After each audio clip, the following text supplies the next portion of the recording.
जय माता दी भक्तों, आप सभी का स्वागत है हमारे अपने channel mom with Gyanvi official पर।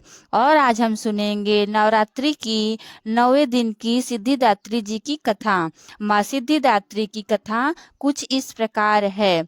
आप सभी पर माँ सिद्धिदात्री की कृपा सदा बनी रहे और आप सभी की मनोकामना पूरी हो। माँ भगवती के अंतिम स्वरूप में आज माँ सिद्धिदात्री की पूजा की जाती है और माँ सिद्धिदात्री की कृपा से भक्तों की सभी 9 दिन की पूजा उपवास स्वीकार हो जाते हैं और उन्हें सिद्धियों की प्राप्ति हो जाती है। माँ सिद्धिदात्री का स्वरूप अत्यंत सौम्य है। यह कमल के आसन पर विराजमान रहती हैं। इनकी 4 भुजाएं हैं। दाहिनी ओर की पहली भुजा में गदा और दूसरी भुजा में चक्र धारण करती हैं।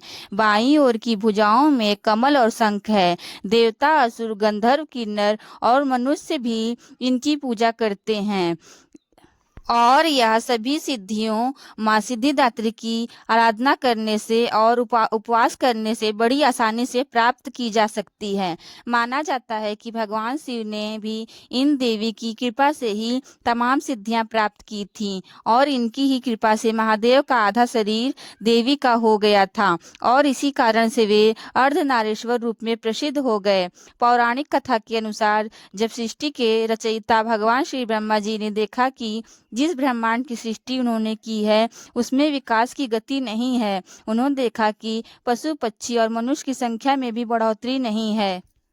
कहा जाता है कि तब आकाशवाणी के अनुसार श्री ब्रह्मा जी ने प्रजनन सृष्टि उत्पन्न करने का संकल्प लिया और श्री ब्रह्मा जी ने जब इस बारे में भगवान श्री विष्णु जी से पूछा तो उन्होंने महादेव की आराधना करने के लिए कहा। इसके बाद श्री ब्रह्मा जी ने शक्ति के साथ महादेव को संतुष्ट करने के लिए कठिन तपस्या की।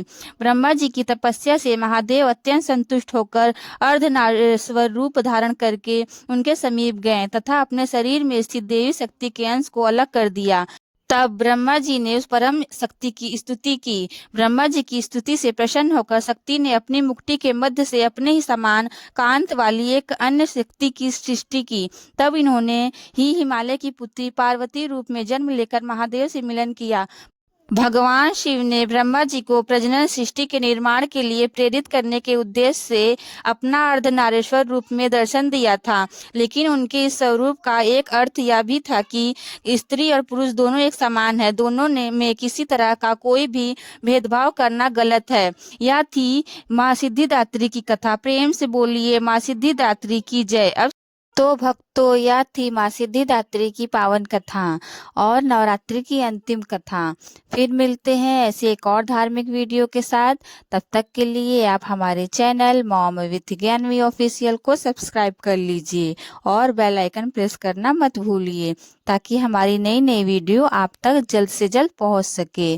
और माता रानी आपका दिन मंगलमय करे। कमेंट बॉक्स में जय माता दी लिखना ना भूलिए।